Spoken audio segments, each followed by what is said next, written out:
Today, we provide a brief analysis and commentary on the giant computing machine known as Ernie, which stood for the Electronic Random Number Indicator Equipment. The original Ernie machine was built in 1956 and used the same technology as found in code-breaking machines designed and built at the UK's top-secret Bletchley Park facility during World War II. The following film from 1964 describes the purpose of the machine and how it operated. This unofficial introductory commentary may help provide some background to aid in understanding the role of the giant Ernie machine in its early days, since much of the terminology in the film may be unfamiliar to those not living in the United Kingdom. Premium bonds were first launched on November 1, 1956, by Harold Macmillan, Chancellor of the Exchequer. The Chancellor of the Exchequer is a senior minister and member of the British Cabinet within the UK government, as well as head of the UK Treasury, responsible for all economic and financial matters. Similar perhaps to the office of the Treasury Secretary in the US government, but not exactly.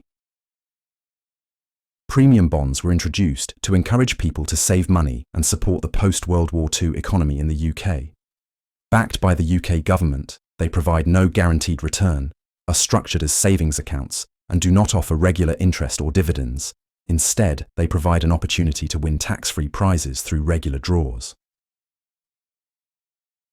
The need for a high-speed, reliable random number generator for the bonds was the driving requirement for the creation of the Ernie machine. The first machine was built at the Post Office Research Station by a team led by Sidney Broadhurst.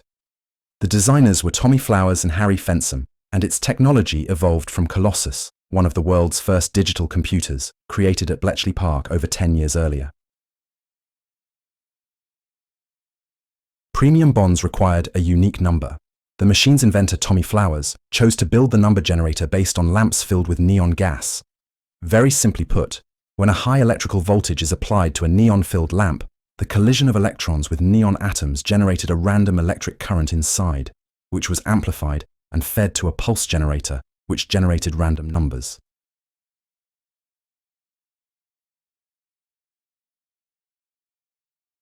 Bonds are sold only by the National Savings and Investments Agency of the UK government, which was founded in 1861 as the Post Office Savings Bank.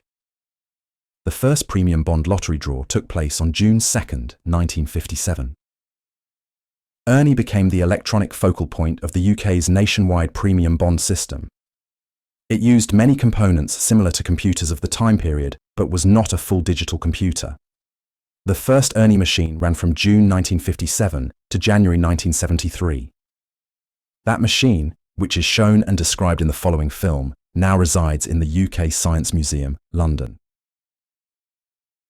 Numerous more advanced machines have been utilised since 1973. For the current status of the bond programme, the official NSI website is recommended. The following original film runs about 20 minutes.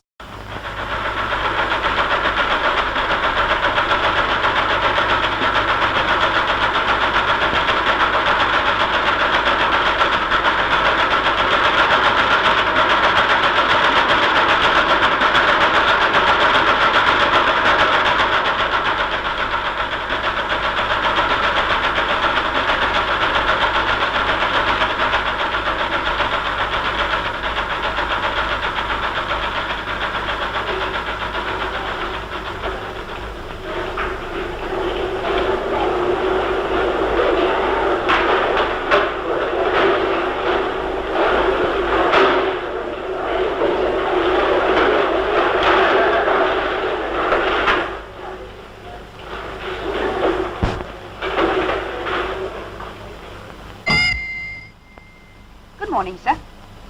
Morning. Good morning, Mrs. Mason. Good morning, Alma. I've been at the housekeeping again. I can see you have. £20. But we only sell the winning ones here, you know, as I said before. I bought some of those things when they first came out. Must have had them 5 or 6 years. Not a sausage. Got stuck in a machine, I reckon. Or lost. Oh, that can't happen. They couldn't be lost. They could be lost in the post for a start. They're sent in special containers, you know, and they get special delivery. I bet there's plenty of ways they could go astray after they've got there, too. If they went astray, they'd find out. Who's they? The people in the Premium Savings Bond office. They check everything. Yes, we certainly make it difficult for ourselves up here at Lytham St Anne's. Check to make sure the postmaster hasn't made a mistake.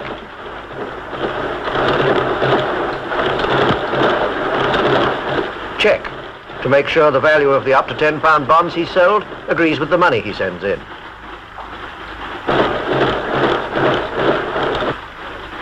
Check to make sure they're all there. Sort them into their values.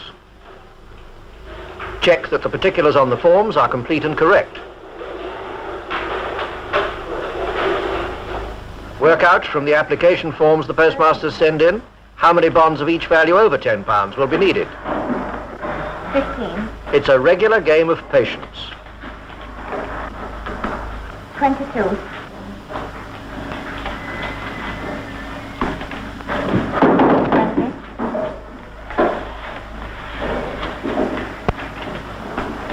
23.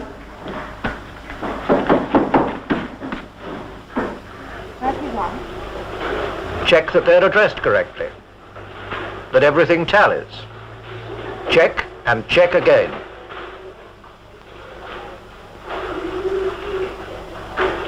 That's nice. My bond's over £10, so it comes by post. And if it hadn't, in 28 days, like it says on the receipt I got from the post office, I'd have written to ask why. So my application form couldn't have got lost. There's still time.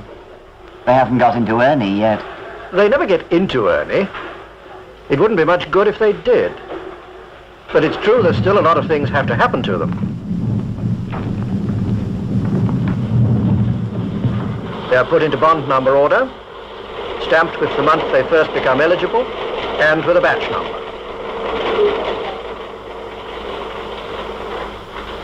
They're microfilmed.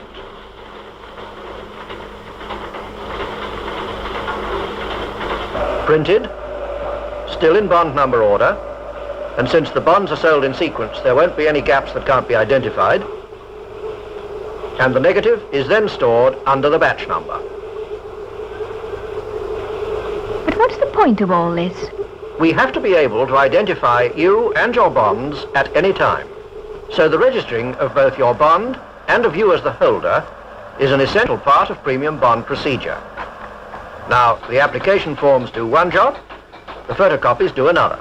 More bits of paper to go astray. All that duplication, it can't be necessary. No? Well, we have to be able to find you by name, don't we? You've been saying we can lose your application forms. You may write in to say you've lost your bonds. You could die. So your original application form, with its bond counterfoil attached, is filed by name in the alphabetical file. Then we can always find you, providing you remember when and if you move to tell us your new address. Every drawer is constantly checked to make sure there's no misfiling. Good Lord, there's one of mine. They're not lost after all. Of course not. But we've got to be able to find your bonds by their numbers, too. And that's what the photocopies are for. They are filed in their bond number sequence in the numerical file. And there they stay. And there they stay. What did I say? File and forget, that's what. They're not forgotten. Day by day, all those drawers are checked. It takes 6 months to get through the complete file to make sure that all the numbers of bonds sold are in sequence with no unexplained gaps. But I meant what I said. There they stay. But that can't be right. How can they get in the drawer? There is no drawer, in the true sense. We don't put all the bonds in a gigantic top hat and pull them out one by one like a lucky dip. And there's no revolving drum for them to get stuck to. Well, what does Ernie do then? What's he for? Well now, when the idea of premium bonds was first thought of, it meant finding a way of indicating prize winners in a completely uncontrolled, random manner which would be scrupulously fair. The electronic random number indicator equipment, Ernie, was the result. The post office engineers worked out a way of generating random numbers electronically and making them take the form of bond serial numbers.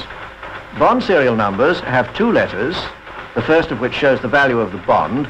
A is a £1 bond, B £2, and so on down to Z for a £500 bond, and 7 figures, 9 digits in all. How does Ernie do it? Well, it's not all that easy to explain, but we'll try. Here is a lamp, a neon gas-filled lamp. When it's switched on, the particles of which the gas is composed become electrified, which is why it glows, and they rush about in all directions, colliding with one another and with anything that gets in their way in a completely erratic manner. So if a metal plate is introduced into the lamp, some of the electrified particles will collide with the plate. And these collisions, completely erratic and unpredictable, will create electrical impulses which can be counted. This then is the basis on which Ernie works. He has a number of these neon diodes, as they're called, each of which generates at random completely erratic and unpredictable impulses which are fed to electronic counters. Well, of course, this is an electronic counter. It's a printed circuit with a lot of transistors in it, and you can't see it counting, but we might represent it like this. Here is a demonstration counter to which electrical impulses are being fed erratically. We can slow it down, and you will be able to see more clearly that the way it's moving round is quite erratic. What is happening is that the counter moves on one step each time it receives an impulse. Now, Ernie has a pair of electronic counters for each digit and letter in a bond serial number. 9 pairs, in other words, each fed independently by its own random generator. Let's speed them up again. What Ernie does, in effect, is to look at his array of counters every 1/6 of a second. It's as if we were to stop our demonstration counters like this. They've stopped on different numbers, you see. Start them up again. Stop them again. They've stopped on yet another pair of numbers. The digit generated each time is taken to be the number of digits, or steps, by which the bottom counter is behind the top counter. In this case, 6.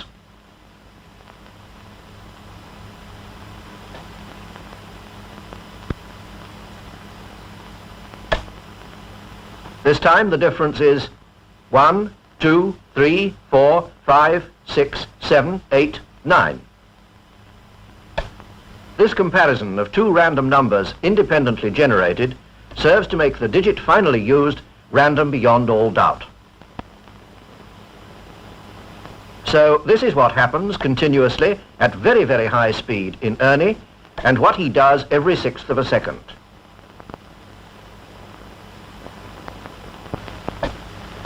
At that instant, each time, the digits and letters derived from his 9 pairs of counters are passed on to the teleprinters, which print them out in bond serial number form.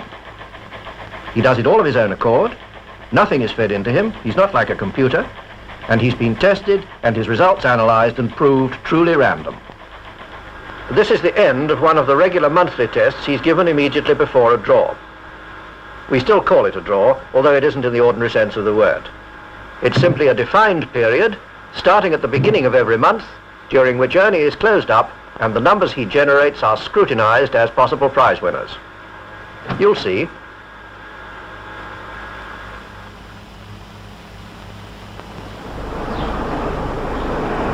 Draw day. And the first arrival is Ernie's engineer in charge, Jack Armitage. The numerical file, ready and waiting.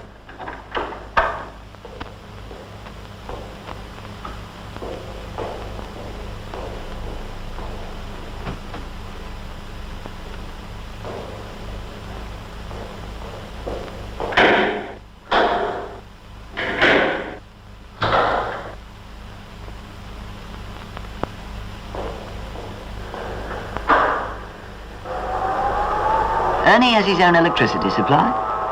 Does that surprise you? We can't risk a power cut in the middle of a draw, can we? He not only has 1 power supply of his own, but 2, to make him doubly self-sufficient. If one fails, the other takes over. Interesting.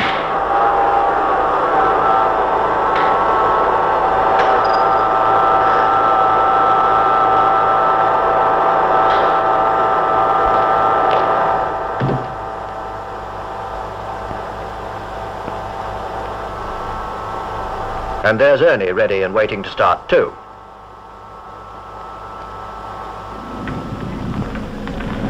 And here come the people who do all the work.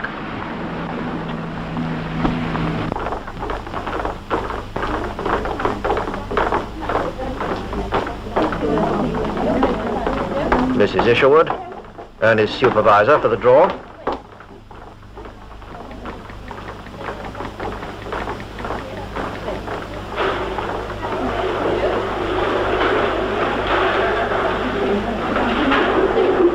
Ben Hollings, draw controller.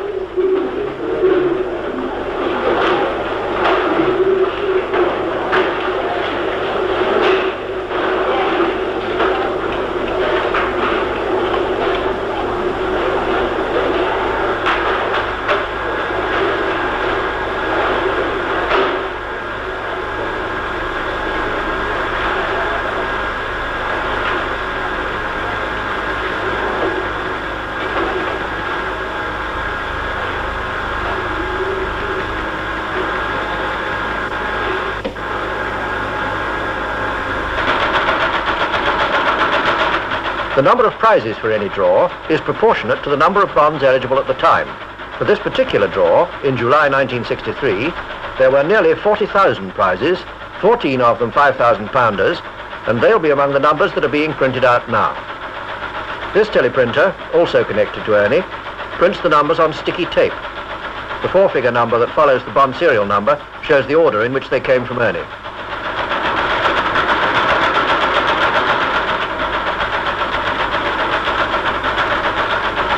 The numbers are stuck on cards, which will be used as guides to locate the bondholder's photocopies in the numerical file.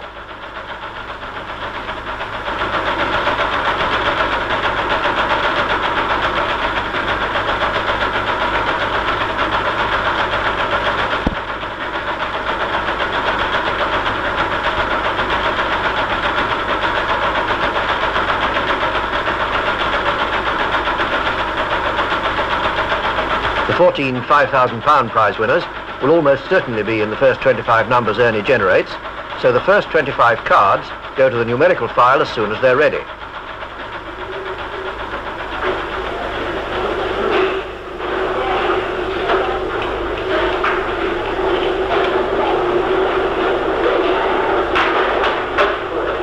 Now the search begins. The guide cards are doled out to the 8 searchers, each armed with clipboard and check sheet. The first number was a Q, which means it's a £50 bond. So the first searcher goes to the part of the file where the £50 bonds are located.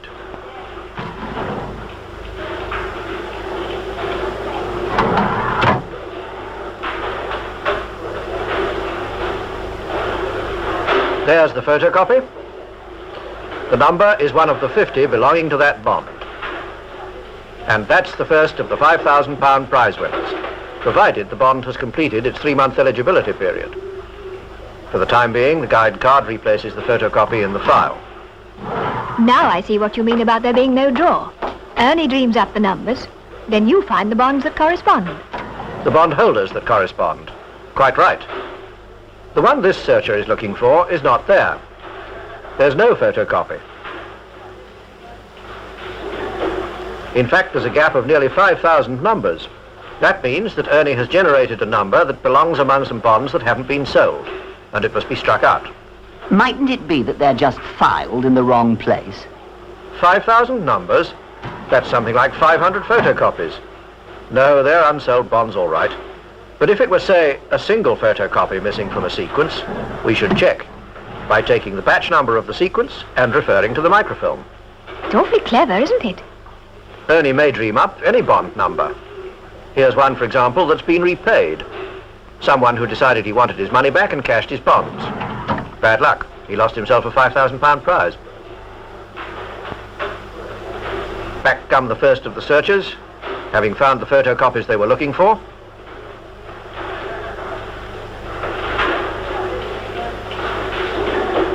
And the guide cards of bond numbers not found or repaid get further checks by different searchers to make quite sure there's no mistake. In the meantime, Ernie's main teleprinter has been printing out a master record. Every 100 numbers, it's cut off from the machine,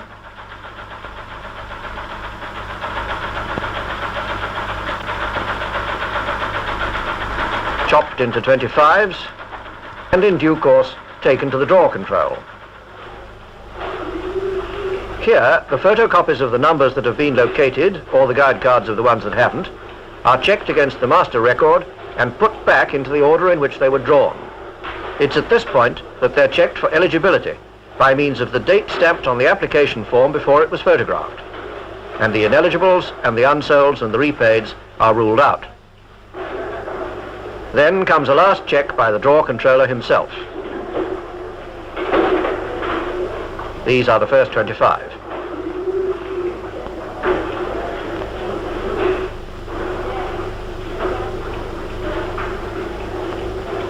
He rules off the first 14 of the numbers that are left, and those are the £5,000 prize winners. Lucky people. Then come the £1,000-pounders, for this draw 144 of them, the same number of £500-pounders, and so on down to the thousands of £25 prizes. After all the checks have proved satisfactory, the prize-winning photocopies go to the typing section for the prize winners to be notified. These machines have special carriages. A strip bearing the prize-winning numbers in their correct order is typed at the same time. And this is used to make up the list published in the London Gazette.